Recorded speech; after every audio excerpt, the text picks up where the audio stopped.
We have an interesting subject this morning that comes to our attention frequently. Nearly every male brings a request for an introduction to a reputable religious teacher. People want to know where to go, who to find, what to join and what not to join. These letters come in constantly, and also phone messages and personal requests. As you probably realize, our organization does not carry on that aspect of the situation. We do not endorse and we do not support any particular individuals or groups. And the support for this point, I think we all need to understand rather carefully. In our search for realities, we have to depend upon some rules, some pattern of plans, purposes, requirements, and fortunately there are such rules, and they are the same in all parts of the world. The teachings of the Arhats of China and the Adepts of Europe, the alchemists, the Gnostics, all of these different groups, the esoteric sections in all cases are the same in principle, and very largely the same in practices, for the simple reason that, like the science of medicine, wherever you are, if you have a certain ailment, you have to take the remedy that is indicated. And anyone seeking truth must follow the path, must follow the ancient, eternal, unchangeable way, because it has to do largely, in fact completely, with the individual himself. In the adept tradition in Europe, we have the alchemistical disciplines, the series of processes which lead to the transmutations of base metals. These metals being represented by the planets and by the chemical formulas that are found in the ancient alchemical manuscripts. In the Asiatic side, in Buddhism, or Taoism, Confucianism, Hinduism, we find also that arhatship or adeptship is the result of a specialized discipline. It is a process dependent for its success upon the individual himself. In the Eastern and Western systems, we have the human personality divided into 4 distinct levels. These levels manifest in our physical life as faculties, powers, functions. The lowest of the levels is the physical. Above that is the energy field. Above that is the emotional sphere. And beyond that, in turn, is the mental. These constitute a ladder of 4 rungs, up which the neophyte must climb in order to reach the higher atmosphere, which is the quintessence of the alchemists, the pure Buddhi of the Buddhist philosophy, the symbol of perfect enlightenment.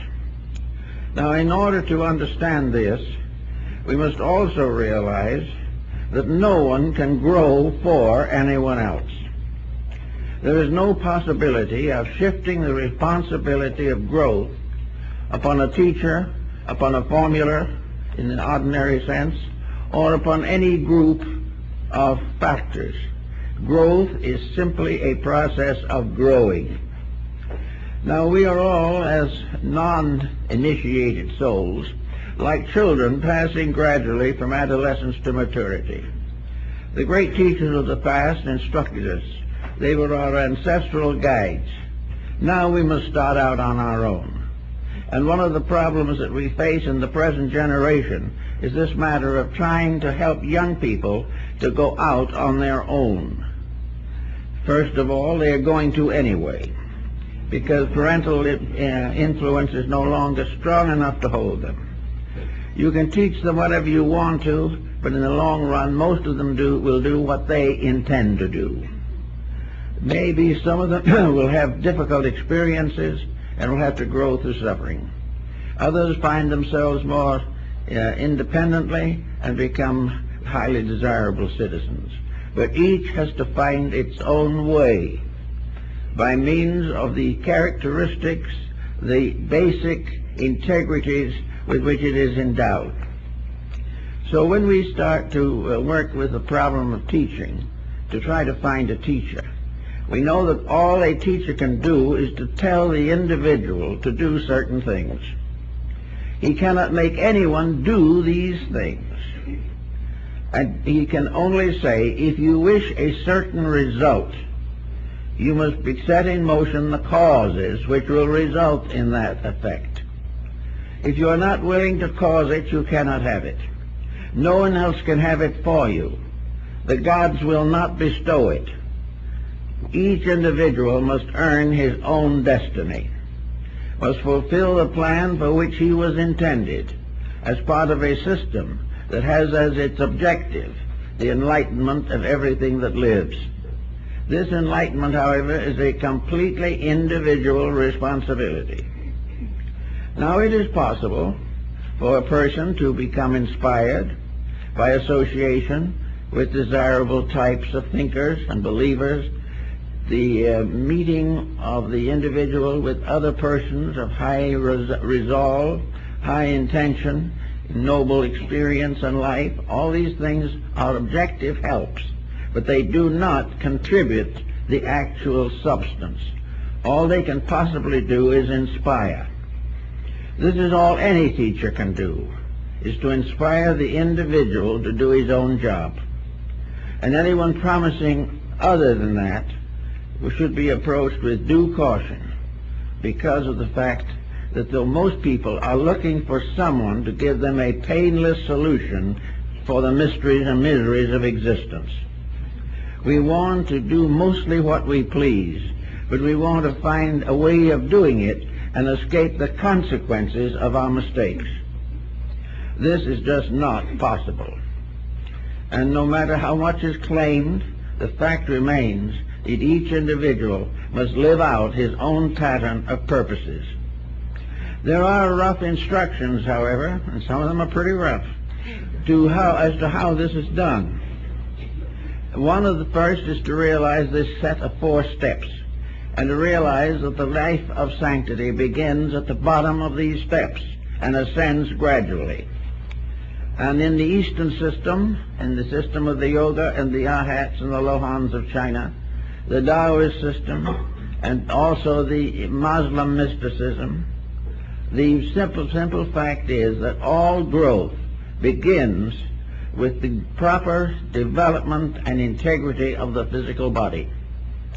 The physical body must become the pedestal or base upon which the project is situated or fixed. So the aspirant begins by considering the means by means of which the physical body can be brought into the closest possible relationship with normalcy and harmony. This means that any destructive habit which endangers the body blocks the entire procedure. The individual cannot go along and have a little marijuana now and then and accomplish the things he wants to accomplish. He cannot, it's not possible. The physical body must come first. Now, your ascetics, even in the Old Testament and in most of religions, went out into the wilderness and there meditated and prayed in solitude. We have a wilderness also, but it's called chaos. It's where we live now, and if anything could be more a wilderness, we don't know. This is what the Muslim calls the desert of waiting, the place where everything now lacks the quietude that we associate with the deserts, the mountains, and the valleys. Therefore, we cannot really go away and simply devote our lives to that kind of physical therapy. Naturally, if we could get out of the city, get away from the smog, get rid of our debtors, all these things, it would help. But most persons are not willing to make such sacrifices. So the physical problem has to be solved as it is in Mahayana Buddhism, not by going into the desert and meditating and praying, but facing each day with an increasing degree of internal enlightenment. In other words, the physical world must be conquered in the person. He must find ways of living in this material existence without being damaged by it. Now, this is hard to think about because almost anything we do will damage us. But the thing that damages us most is when we have to do what we do not want to do. Therefore, the beginning of the correction is to stop not wanting to do that which is necessary. We can avoid certain pitfalls by not setting the causes in motion. We can keep the body in the best condition as long as we can by moderate living. We can also make sure that it has proper ventilation, proper nutrition, and has opportunities for peace, quietude, and sleep. One of the things that the old systems always point out is the importance of keeping away from artificial drugs to produce the effects that are desired. It cannot be entirely followed, but we should not attempt to bring the body under control by doping it.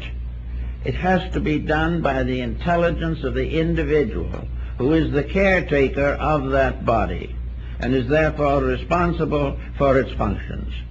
He must decide that the body is a younger brother to the mind, and that it is the duty of the elder brother to guard and protect the younger brother. It is the duty of the individual never to neglect the physical requirements of living, but never to accept the extravagances which come from lack of insight. The great life, the enlightened life, must be normal, but it must also be simple. A simple and direct life. Extravagance has a tendency to damage the body as well as the rest of the organism.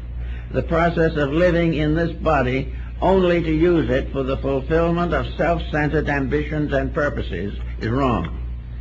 The body is the servant of an individual who presumably knows what he's doing. And if the person doesn't know, the body cannot follow the leadership. And without leadership, the body falls apart. So the beginning of the road that leads to enlightenment is to settle down quietly and take whatever time is necessary to make a friend of the body for the first time perhaps in our lives. Make the body a valuable and important member of our personal collective. Give the body its rights and its dues. Do not dissipate it. Do not damage it. Do not exhaust it on useless enterprises. The body is willing to be martyred to a great purpose, but never to a small one. Therefore, the body must be considered first. This means a gradual modification of many attitudes that we have. Luxuries may be more damaging to the body than they are of use, but the body endures them because the mind or the emotions wants them. And wherever the mind and the emotions lead the body to excess, there is damage. This must be carefully watched and regulated, or we will get into trouble. Now, beyond the body comes the second area, which only is workable, usable, and possible if the body has already been brought into order. We must ascend, always building upon a solid foundation. Until we have solved the lower, we cannot pass to something higher. Assuming we have regulated the body, that we have given it all that it needs, but never for a moment sacrificed its well-being for some other purpose of our own, unless that sacrifice is justified by moral expediency, by the need to give something beyond our normal.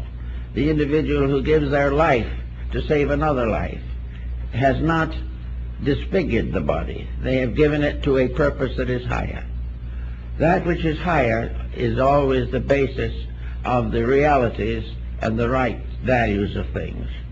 But assuming that we now live simply, that we are not subject to extravagances, that we are not dissipated, and that the body is not disturbed by any external situation, that the body is not working for something, not working for something that is worthwhile, that it is supporting an extravagance of the mind and not the need of its own integrities. So the body being settled, we pass to the second level, assuming that the body has now been disciplined as the first step of discipleship. The energy fields or vital body, etheric double of the physical, is the source of our supply of life force. It is that which animates all things and makes them alive. This aliveness is primarily turned downward. It is the aliveness, the vitality, which protects the body and makes it capable of receiving into itself stress and strain from higher causes within its own structure. Now, the vital body being an energy field, the individual who wishes to advance in spiritual matters must reduce energy pressures. They must not waste energy, because energy is life, and life is the power of God in us. Therefore, energy must be conserved. Energy must be distributed properly. We come almost under a heading of physical culture here. We have to see that the energy field is given ample opportunity to express itself constructively, but that any intemperance which wastes energy becomes a leakage in the energy field. And through this leakage it escapes and is not available for reasonable purposes. Energy to be maintained must have proper nutrition. It must have proper rest and relaxation. It must be energized by a physical body that is temperate and therefore does not waste or destroy energy. Energy cannot live unless the physical body is reasonably ordered. If it is reasonably ordered, then it can provide a proper footing for energy growth. But if the individual suddenly gets into a temper fit, the waste of energy damages both the vital body and the physical. The individual in hysteria, the person who is constantly a neurotic, the individual who starts worshiping energy waste, doing things that are not significant and not important. All energy is to be used for constructive purposes, in order that energy, which is life, a part of which has been given to us, will be used as it was intended to be used, for the greater good of all that lives. All energy which has not some justification in value becomes a dangerous factor in our composition. So energy enables us to do all kinds of useful things. It also will support us in extreme hardships on many cases. But it cannot stand or survive misdirection from below or wrong attention from above. It must be given the care and discipline necessary. Energy discipline involves one important factor: quietude. Quietude means that the human body must at certain times rest. If the energy does not remove its pressures from the body, then the body cannot rest, and the least we can expect is fidgets, and they are no good either. The individual who can't sit still, who can't keep quiet, who finds it impossible to do simple things in a simple and efficient manner, the individual has to exaggerate all actions, and finding themselves highly nervous, must take a sedation. This type of thing is deadly to the development of any higher faculties. If the individual wishes to remain on the level in which these things are done, he has the right. No one can take it from him. But if he wants to be better than he is now, he must correct the mistakes that burden him now. He must have motives, purposes, and ideals stronger and better than those which he has been nursing in the past. So he does everything possible to use energy wisely. He may feel that it is an eternal factor, that he will always have it, but he will find that this is a mistake. If he wastes it, he will not always have it. The body is itself a fallible thing, and to make it useful, helpful, and constructive as long as possible, its essential resources must be conserved. One of the physical forces and sources of energy is nutrition. So this comes into this pattern. Proper nutrition. Nutrition that is not fatty. Nutrition that is based upon, as far as possible, a full understanding of the requirements of the body and its nervous structure.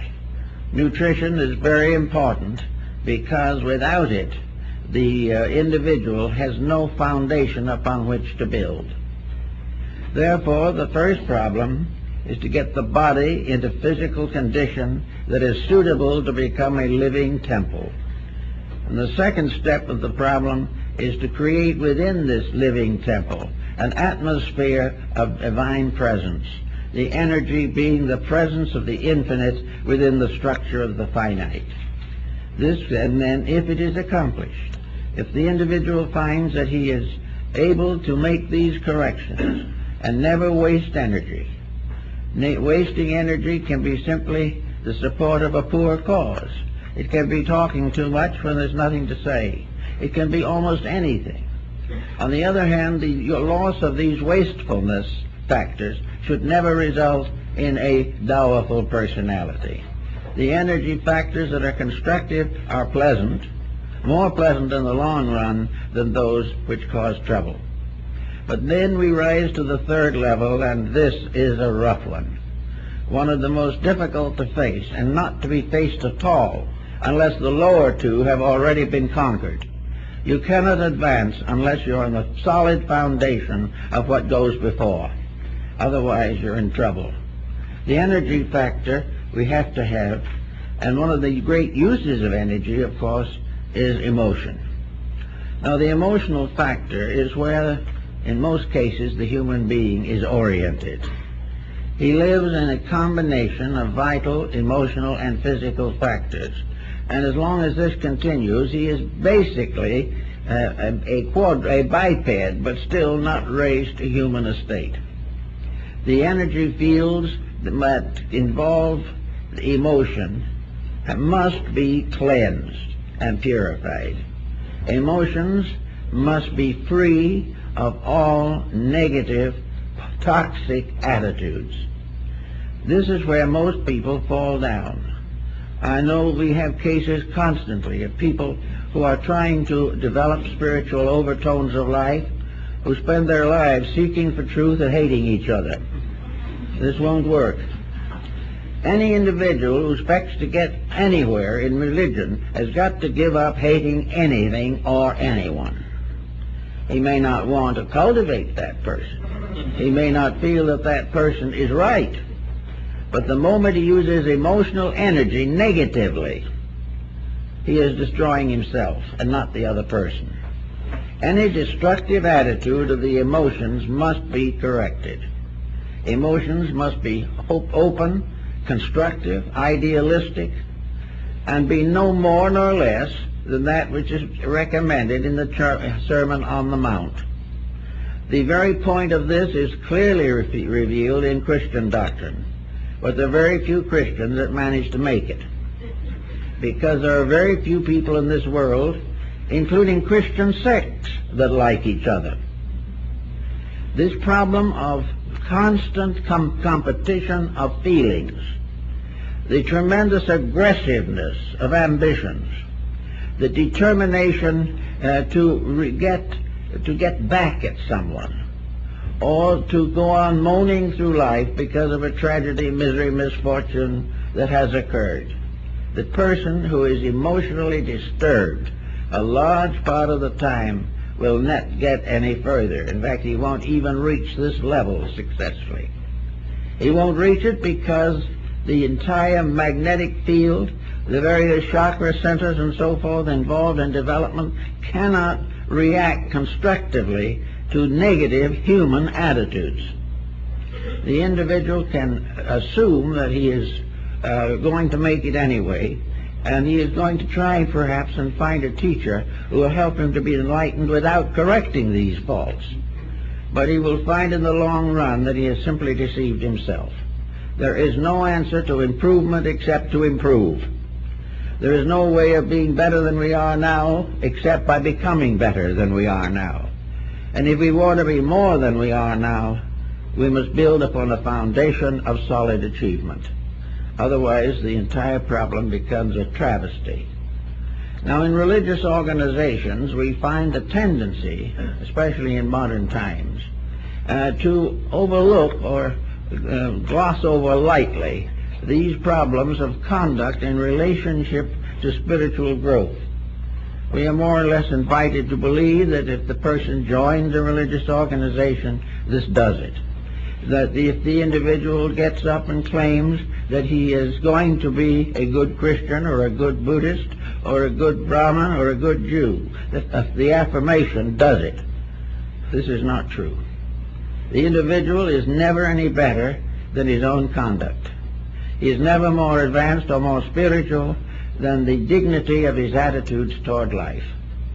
Therefore, in the problem of searching for a teacher, we have to realize that our ulterior motives must be very clearly and carefully found out and corrected. Why are we looking for the teacher? Most people have very simple answers.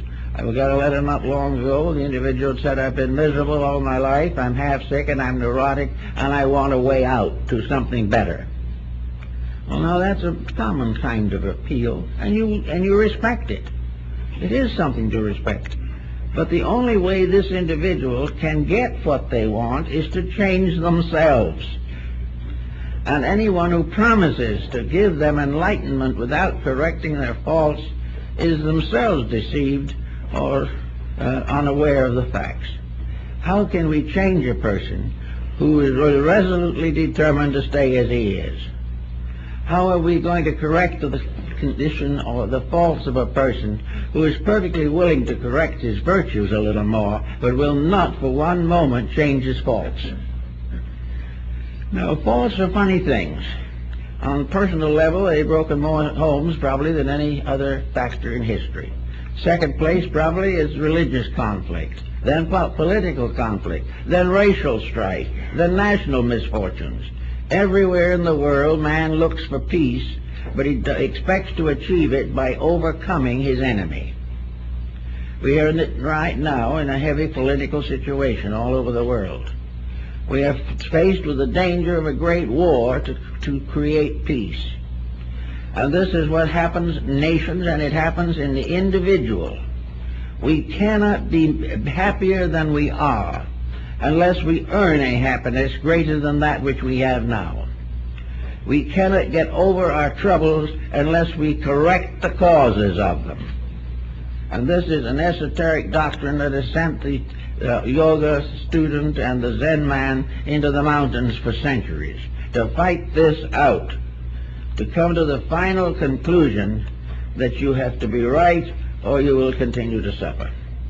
Now, rightness in the case of emotions is, as you have realized, the Bodhisattva doctrine of Northern Asia is the doctrine of the love principle. Christ says to love our enemies. And now it's mostly impossible to get along with our friends, let alone our enemies. We are expected to do these things, not read about them. We are expected to look around through our own lives and say, this is a messy spot and I've got to clean it up. Or I haven't spoken to my brother in 20 years, it's now time to get around to it.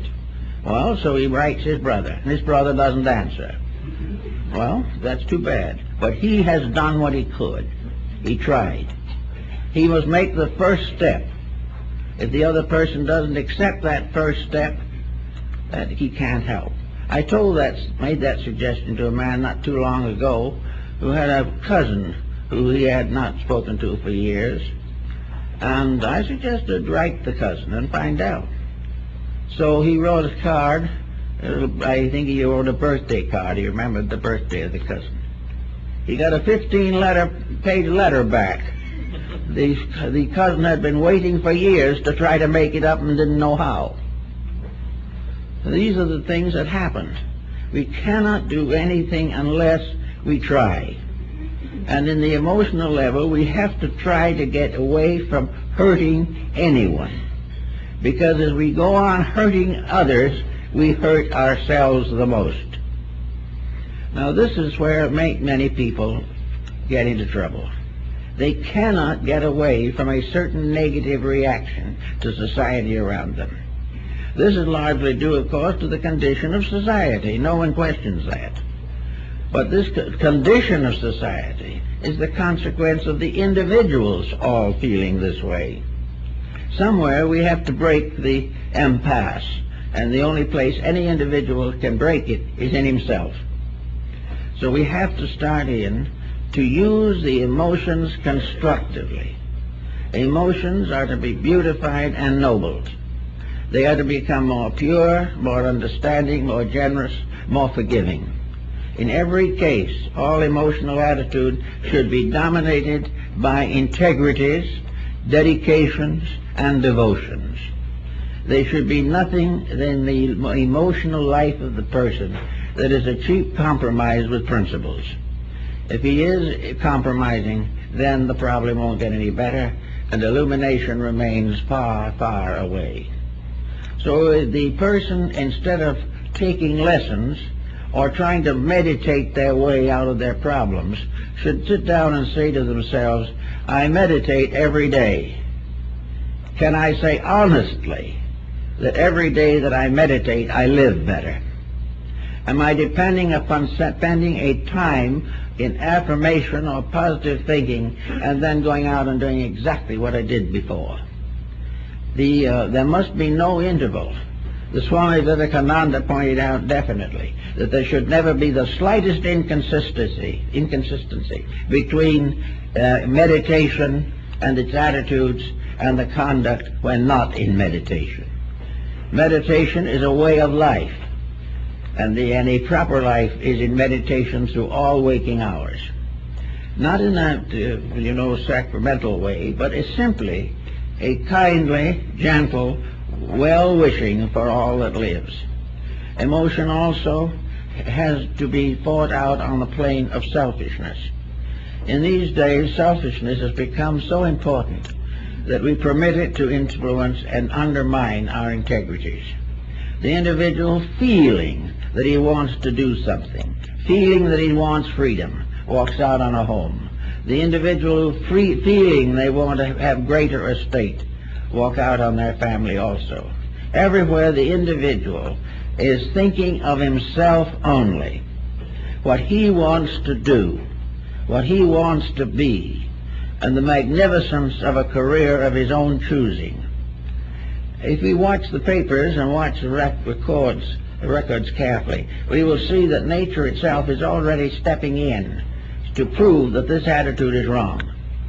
We've used it for years, and the world is in the worst conditions it's been in recorded history. The great freedoms we talk about have made us slaves to freedom. The great dominations of each other that we've talked about has produced a world of slaves. And most of all, we are the slaves of our own attitudes. So on the emotional level, it is necessary for the individual to control his own life in a friendly, loving manner, to try to do the best job he can under the circumstances, never to get the most he can for doing the least he can. The moment this happens, a strange spiritual barrier is raised which we don't recognize, we don't know about it, but it has put a block on our thinking and our understanding, and while it's there we can't go any further. It is for this reason that in the ancient wisdom teachings, the corridors and byways of the underworld, where we are all struggling, were also beset with evil spirits and monsters and dragons and all kinds of horrible and frightful things. These frightful things are wars and pestilences and disasters and plagues, all these things, and the little private antagonisms of people that go from one generation to another, passing on a hatred the cause of which is forgotten. All this type of thing is part of the emotional life, and the emotional life should be simplified into kindness. In the Buddhist philosophy, the Lord Maitreya is the next world teacher.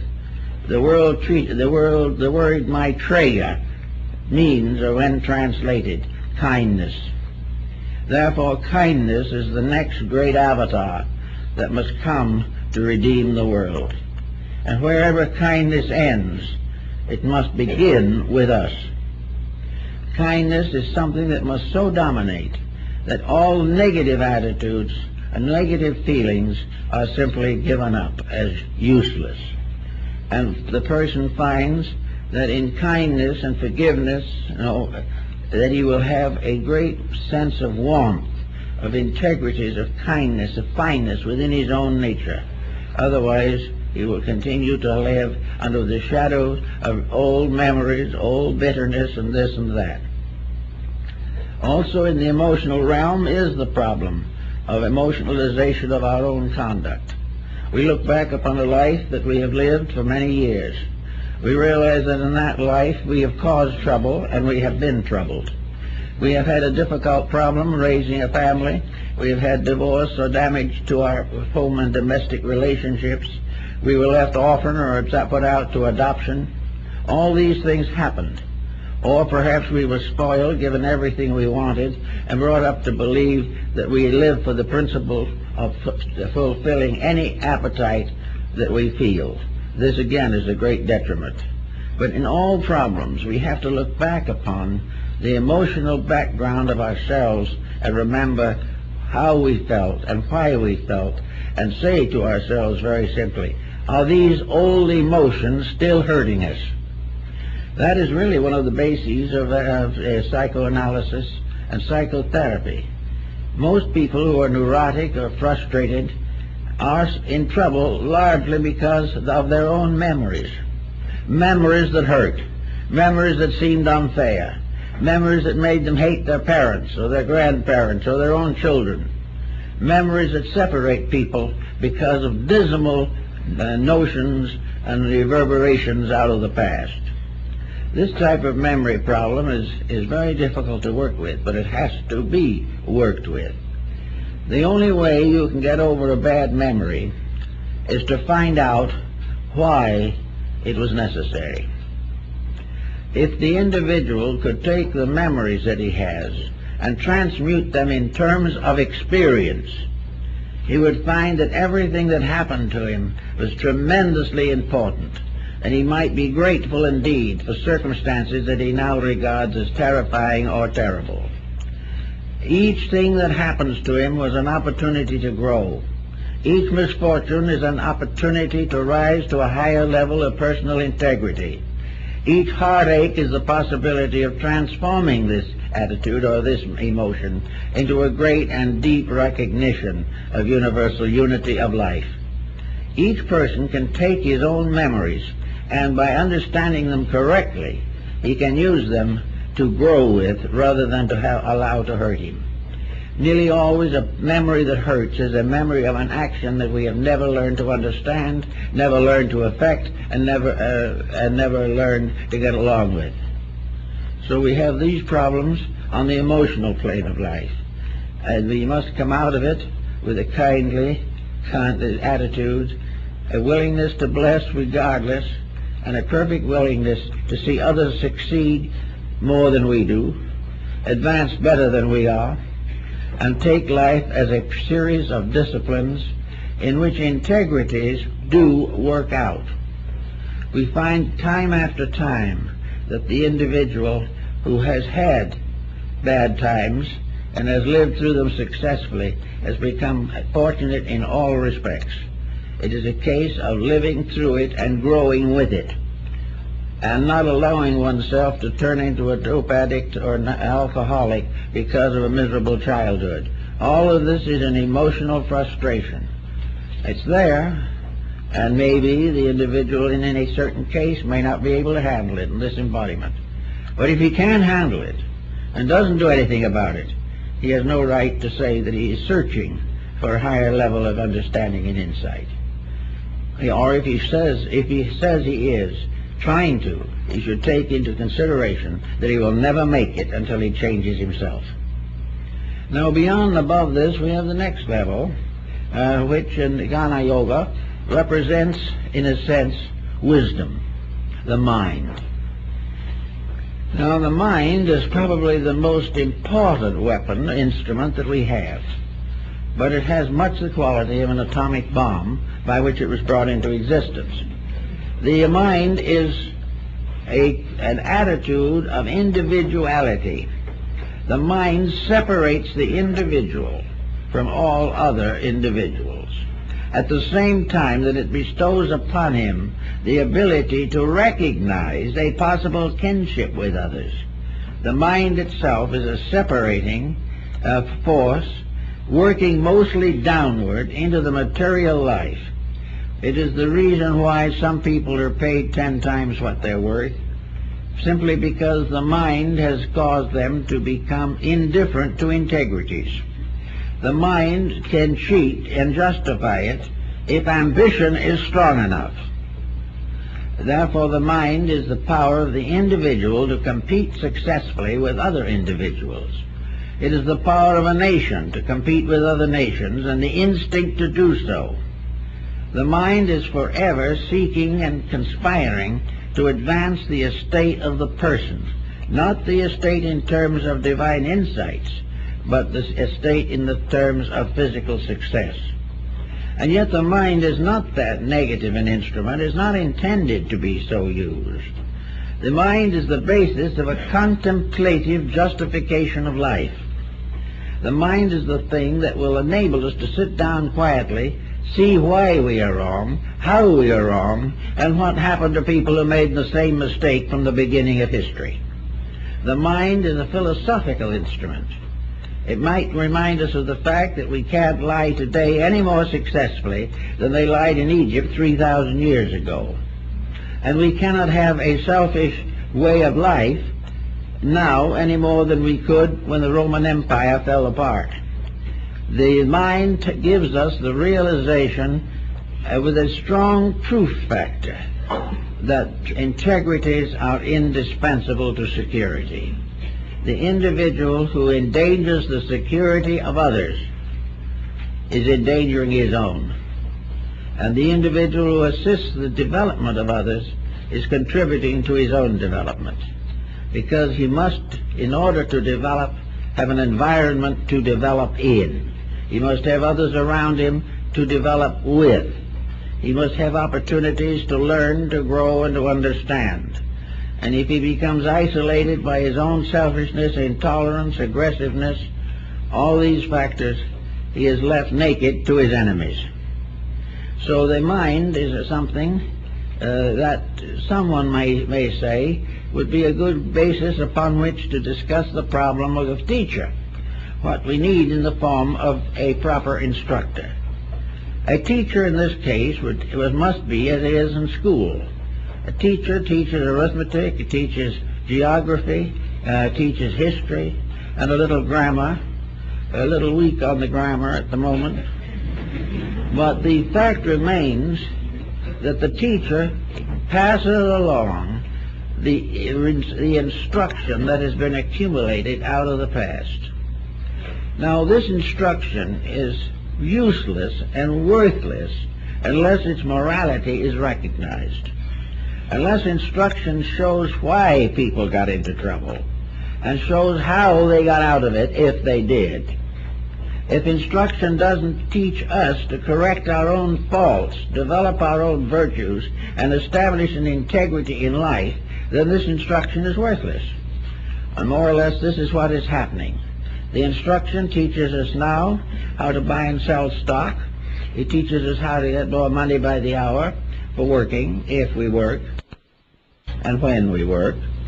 It gives us the opportunity to build a great career, which will end by having a yacht somewhere in the Bahamas. It does all these things that consequently come to be regarded as the perfect evidence of the power of mind over matter. It is the perfect proof that constructive thought can make us rich. But are we going to be constructive rich? Or are we gaining this wealth by the compromise of constructiveness? The moral value of the mind is of the greatest importance. What is it doing? What is it? Is it a relentless power instrument? Is it just a vast technical computer? Is it something that is soulless and purposeless and only gives us the facts to do with as we please? Or does the mind explain a little to us why things happen and why we can make different things happen in our own lives if we really want to? Is the mind serving us? Is the mind helping us to grow, or is it simply helping us to be lazy? Does the mind mean that we are making better use of our talents, or simply getting more for them and making no good use at all? Is the mind giving us a success in the terms of real estate and stocks and bonds, which incidentally can be wiped out very quickly in spite of mental ingenuity, or more usually because someone else's mind is smarter than ours? This is all part of a great delusion. And yet with this delusion we try to live. So with a mind that won't tell us the truth, or we don't expect it to, or won't let it tell us the truth, a set of emotional factors that will not permit us to be happy, cheerful, pleasant people, a vital system that is so diluted and degenerated by our upper conduct that we are tired all the time, and finally a body that might be well expected to hold on for quite a while, that becomes a wreck in 50 or 60 years. Now this is the pattern against which the ages put up the pattern of human growth. Everywhere we look, we see that nature is insisting upon improvement. Nature will not sustain that which is not growing. Nature will not tolerate forever that which is contrary to the common good. If we want to be successful people, we better get started copying the way nature does it, and not expect to have some strange abnormality make us satisfied and happy. Now we come to another factor then, that is the fifth factor. We can call it what we want to. The Buddhist calls it Buddhi, or the Bodhi of upper intelligence. It has sometimes been called the divine mind. It has been called the upper mind, the psychic mind, the soul mind. And perhaps the soul mind is about as good as anything we can find to call it. This is the censor. This is the power of the soul, which can never rest while the organisms are corrupt. The soul is that which is a small, silent voice, but it's there forever. It is something that finally forces us to recognize that we are not doing what we ourselves really want to do, that we are buried in the confusion of our own ambitions. So the problem of the soul becomes something that is higher than mind. The soul deals in finalities. The soul can ask the individual the simple question: what is all adding up to? All the things we do, are they all ending in the graveyard? Is materiality an acceptable attitude? The mind, under certain conditions, particularly if it moves in a sophisticated set, will say, yes, I can be an atheist. I don't necessarily believe in anything, because if I believe in something, I'm apt to have some of my ambitions curtailed. If I believe in God, I cannot do these things which are disobedient to every record we have of divinity, therefore let's eliminate divinity. They believe this. They say that the universe is what we make it every day, nothing more, nothing less. It's a machine. And it's a kind of a computer that apparently makes as many mistakes as our new computers make. And that's numerous. But the universe is not a computer. The universe is a mass of obvious intelligence. It is the most supreme example of a wisdom beyond comprehension by man. The universe is a tremendous living organism which, in spite of anything we believe or do not believe, is always right. We cannot break its rules. They are bigger than we will ever be. We have to live within it. Therefore, the psychic part of man, the soul, says very simply, what is a man worth when he has lost all his worldly goods? Answer, he is worth exactly what he was before. The entire problem of success as we know it, within very moderate and normal conscientious details, may be necessary to our survival here. A reasonable amount of endeavor, a useful and fulfilling career if possible, an honest day's work honestly done, no one doubts or questions. The question is, to what degree are we using these instruments that have been given to us simply to add to something that adds to nothing?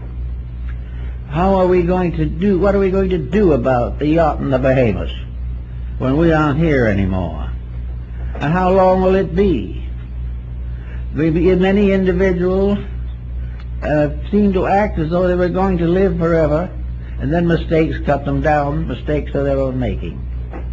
So why should we destroy our integrity, corrupt our families, destroy our civilizations, impoverish humanity, leave half the earth starving to death, in order that a few, or even more than a few, can do something very important now, like amassing a great fortune?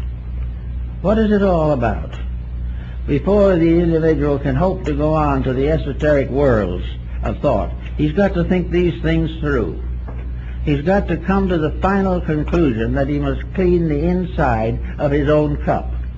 He must see that his own life is, as far as is humanly possible, brought under moderation, under a conscientious use of what he has, and a continuous dedication to the service of his fellow men. These are the things which, to the gurus of old, were the indispensable values. Now, the Indian gurus who had their disciples have become a legendary kind of group. They were persons who became the spiritual parents of young people to give them a training or an insight or an understanding. Very often the young people went and lived in the ashram or in some hermitage where the guru lived. They lived a very simple life. They lived a very quiet life. And they lived constantly in the presence of a person who was beyond the temptations of mortal life.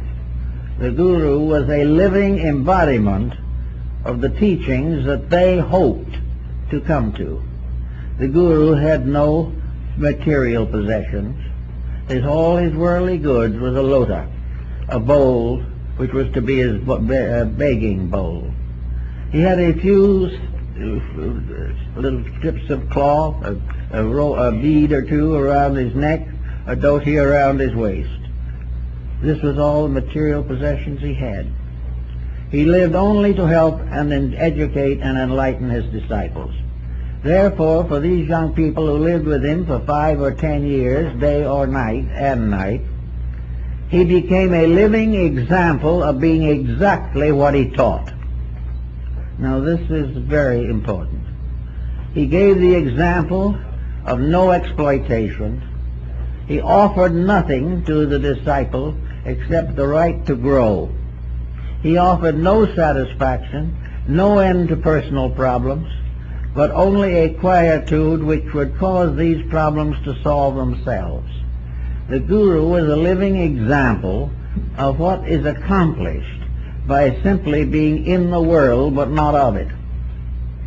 And the disciples who came to him became teachers in their turn. They were there in order to learn to become servants of human need. There was never any discussion of great establishments.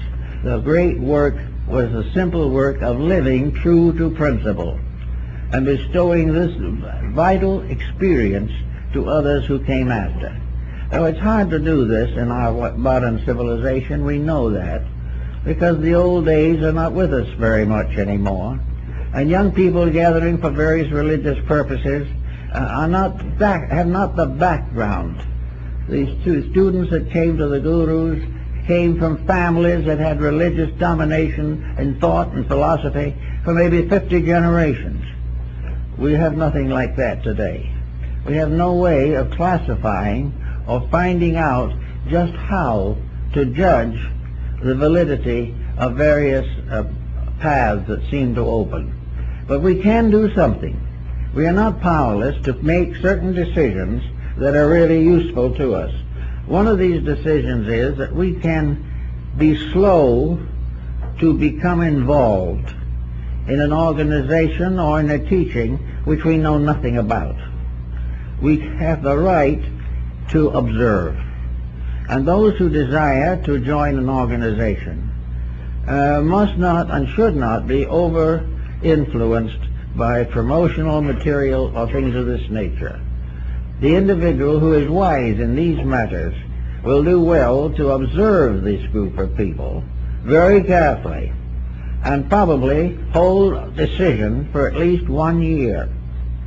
If during that year they have evidence of the integrity of those people, the dedications that they have to the higher principles of life, that they are free from ulterior motives and they are free from emotional combativeness, they are neither worriers nor fearers nor hopers, but they are workers.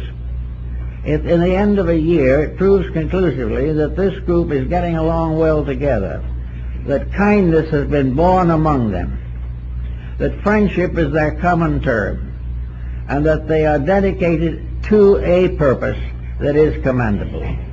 At the end of a year of observation, the individual may feel that he can decide wisely whether or not this particular group is for him. The same type of thing occurs in connection with individual teachers. They should be observed. Their motives should be analyzed.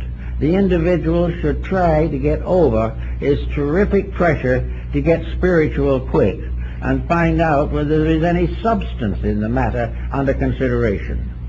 He must try to gradually get away from all inducements that are offered to him that are not part of the integrities of universal truth. That he is being invited maybe too strenuously, that he is not ready for what is being offered to him, or that those who are offering it do not have a proper dedication on their own parts, that there is not a true recognition of the fact that the entire course of spiritual growth is the long, quiet journey home, as Plotinus called it. It is the trip back to the source of ourselves, to the great foundations and integrities that were made flesh and dwelt in us. Therefore, our entire purpose is to grow, and by growth, to serve. And this gives us one more final attitude about the matter. And that is, what do we expect to be if we grow? If we achieve the enlightenment that is promised, if we attain to the tremendous internal vision that we would like to have, what are we going to do? What is our use going to be? Are we going to use wisdom largely to keep our own contentments? Are we going to use this wisdom to get away from all troubles, difficulties, labors, and worries? Are we going to use this to become superior to other people?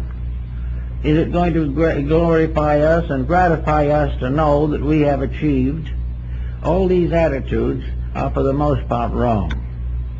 The answer lies again that the only reason that we can really want to grow rightly is that we may become instruments of the attainment of universal growth for all that lives.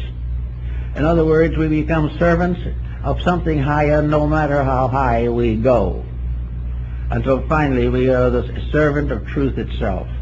And until then, the journey isn't over. And when we are servants of truth, we are in slavery to reality. There is nothing beyond that that we can go. And yet that slavery is a strange kind of complete freedom, because with it is the recognition of the integrities we seek and the perfect acceptance of a divine state for which we were originally intended. But egoism must go. All of the ulterior motives. The individual must not follow these lines in order to be prosperous or in order to reconcile some inconsistency of his own mind. He cannot possibly have any other motive except a sincere 100% dedication to the achievement of union with the reality of which he is an inevitable part. Until he does this and takes this attitude, he is not safe in his search for spiritual values. Now, we have troubles also in the world religions today. What we cannot realize really mostly is that there is one God, although he has 72 names. The names have become important. Today we have a great rise of terrorism in the name of the true God, the God of love and the God of peace. Suddenly becomes a justification for hatred and for everything of this nature. Now we have to be extremely careful in our own lives when we come to recognize our own religious allegiances. If we are in an allegiance to a competitive organization, one that is out to dominate and discredit others, then we either have to join that movement of aggressiveness or else we have to resign our membership. We must therefore try desperately and definitely not to be taken into various creedal and denominational factors. All denominations and all creeds have their place. They are right. They are on one of the rungs of the ladder. But not one of these creeds can prevent us from gradually coming to the realization that truth is one, that unity is the absolute and actual reality, and that all denominations are merely facets of one terrific spiritual reality. Therefore, in serving God, we love all.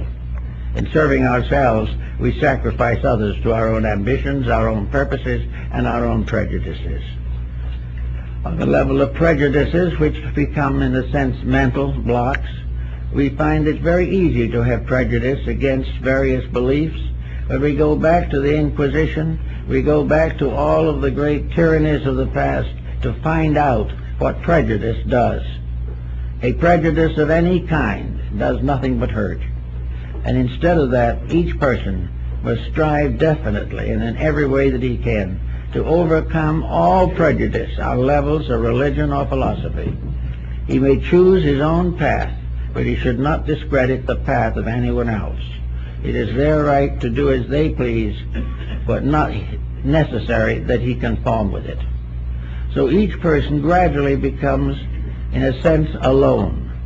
But the Chinese had a very interesting point of view on this particular point. They had a sacred land, which is not our Eden or our heaven or paradise. But strangely enough, they had a word for it that we have used for many years for something else. The heaven of the Taoist sages of China is called Horizon, from which our word horizon comes. And this is a land in which all the wise and the loving get together. And they go in little ships, their own souls, to this great and beautiful garden world.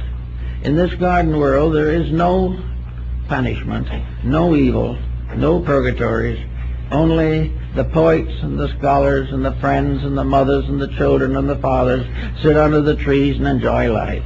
And, strangely enough, it is probably one of the few post-mortal state in which everyone is still studying. Those who have passed on are also learning a little something new every day. Life is not static. It's not assumed that the average person can play a harp successfully. Therefore, it's not suggested. Life becomes an adventure in knowledge, an adventure in friendship, in art and music and kindness.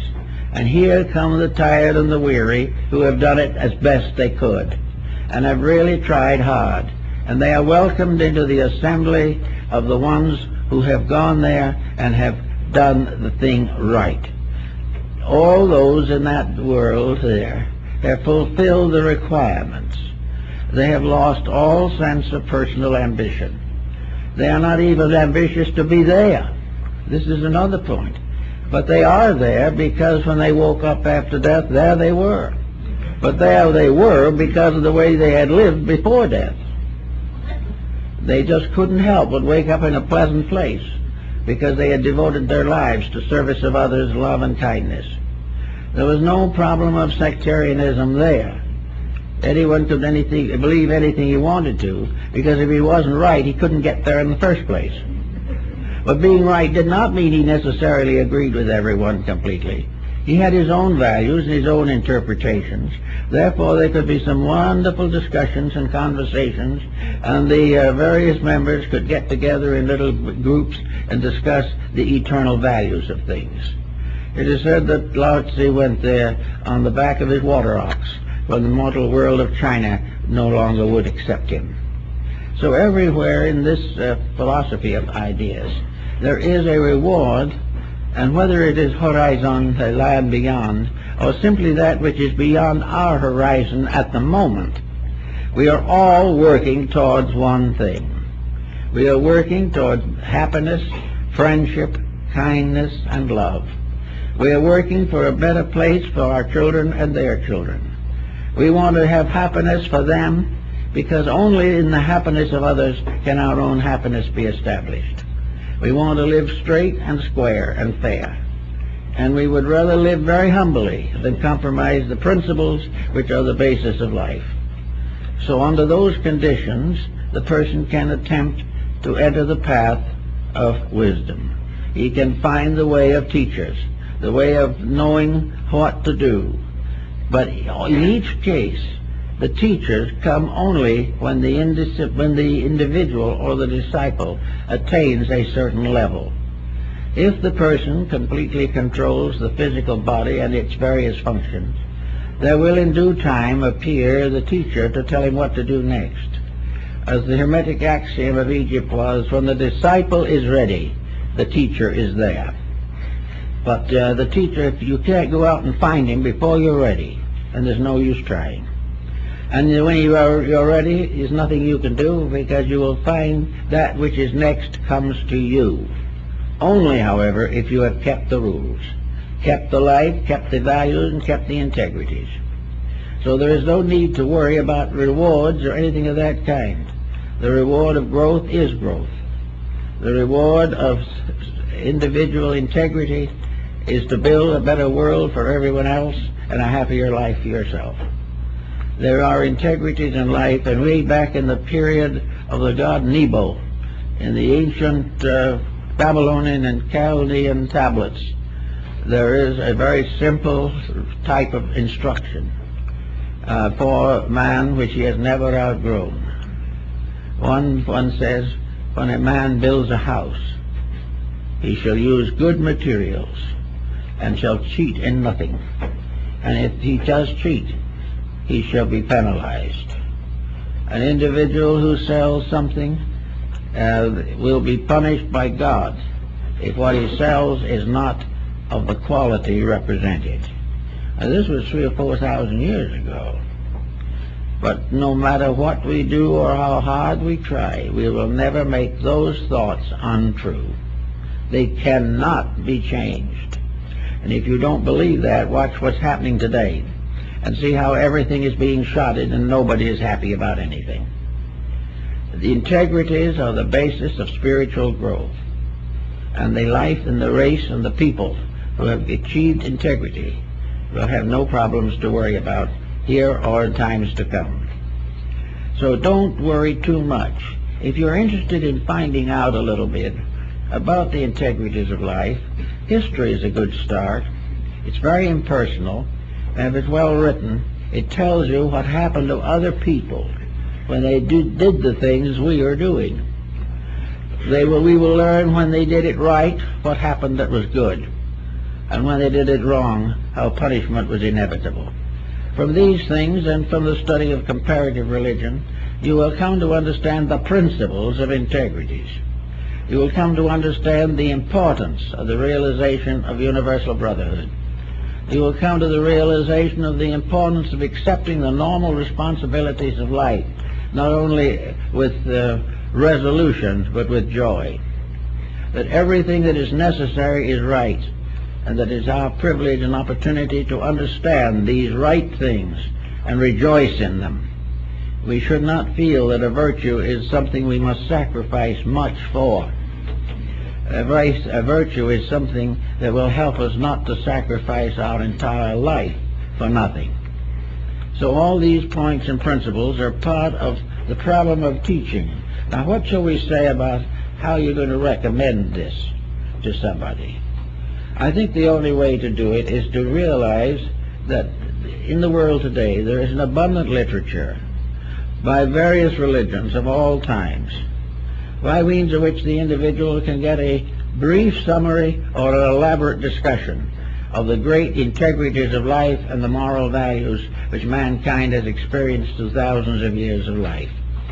These various instructions will tell the person what good people have thought, what wise people have tried to live, and it will also help us to realize why today we honor and practically deify a handful of great dedicated spiritual persons who have become the foundations of civilization and of everything we hope for, everything we believe. We remember Jesus, who had no place to lay his head, but today is probably the most universally honored of human beings. We believe and recognize the great values that have come from dedication to principles. And we realize that these dedications are not dead, that we will never be so wise and scientific that we can get along without honesty. But all real science will lead us back to honesty. We must gradually recognize the use of knowledge. Knowledge is to prove to us the things we need to know, not that we hope, but that which we know. Therefore, science is to give us a new skill to understand the universe so that we may obey it and venerate it. Art gives us a new instrument by means of which we can picture forth our own inner interpretations of universal beauty. Music is indeed the music of the spheres that Pythagoras heard. It is the power to put all arts into a harmonic relationship. Music is the symbolism of universal harmony, and when it is variously distorted, it destroys its own consequences. Healing is the art of helping to restore the balance of the body, but is not possible to be completed without the unfoldment of the internal resources of the soul. Law is in order to keep us in a reasonable relationship with each other. Laws are most of them devised from ancient sources, and while these laws are naturally and properly kept, they are useful and significant. But when they are carefully intellectualized and integrity is taken out of them, they become a danger to our lives. All forms of knowledge are in themselves good, but the perversions of knowledge are now deemed necessary to success. And while we consider to do it this way and keep on making these perversions, we shall continue to fail, because the success is in the integrities and not in the breaches of integrity. So all the forms of knowledge that we know can help us to become aware of the one knowledge that is necessary, that we are creatures on a long journey through the caravansaries of this world, that we are wanderers in a strange desert of waiting, but that we are in a way wonderfully guided by the wisdom that has been given to us. We are in this world, but we are not destined to stay here. We are not here to become the source of great monuments on the physical plane of life. We are here in a great system of instruction, divinely inspired and divinely maintained. We are all at school together. Now we're in the kindergarten, or one of the lower grades, if we're having a little trouble. But someday we will become grade school teachers.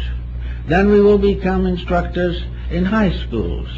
Then maybe we will be professors in colleges or universities. Those are the degrees of our hatship.